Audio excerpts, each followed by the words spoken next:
நீங்கள் பார்த்துக் கொண்டிருப்பது நியூஸ் 21 செய்திகள். தமிழ்நாடு செய்திகளை உடனுக்குடன் தெரிந்து கொள்ள நியூஸ் 21 செய்திகளை பாருங்கள். சுற்றுச்சூழலை பாதுகாக்க பல்வேறு நடவடிக்கைகளில் விழிப்புணர்வை ஏற்படுத்தி வரும் பழனி தேவஸ்தான நிர்வாகம் திண்டுக்கல் மாவட்டம் பழனி அருள்மிகு பால தண்டாயுதபாணி சுவாமி திருக்கோவில் நிர்வாகம் பழனியில் உள்ள பகுதிகளில் சுற்றுச்சூழலை காக்க பல்வேறு நடவடிக்கைகளை எடுத்து வருகிறது.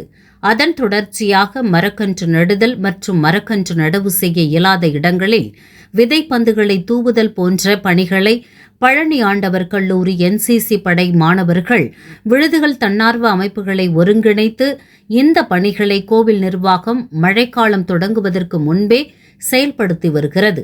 இதற்கு முன் 2 கட்டங்களாக விதைப்பந்துகள் பழனி மலையில் தூவப்பட்டது. அதன் அடிப்படையில் 3வது கட்டமாக பழனி இடும்பன் மலையில் படிப்பாதை ஓரம் மற்றும் மலை மீது ஆலமரம், அரசு, அத்திமரம் அடங்கிய விதைப்பந்துகள் 4000 தண்டாயுதபாணி சுவாமி திருக்கோயில் அறங்காவலர் குழு தலைவர் சுப்பிரமணியன் அவர்கள் தலைமையில் திருக்கோவில் இணை ஆணையர் மாரிமுத்து அவர்கள் முன்னிலையில் தூவப்பட்டது. இதில் அறங்காவலர் குழு தலைவர் சுப்பிரமணியன், பழனி ஆண்டவர் கல்லூரி முதல்வர் ரவிசங்கர், NCC படை மாணவர்கள், அதன் தலைவர் பாக்கியராஜ், விழுதுகள் அமைப்பு நிர்வாகி குப்புசாமி மற்றும் லட்சுமி நாராயணன், திருக்கோவில் அலுவலர்கள் கலந்து கொண்டனர். இதுவரை மொத்தம் 12,000 விதைப்பந்துகள் தூவப்பட்டது. 32,000 பனை விதைகள் நடப்பட்டுள்ளது.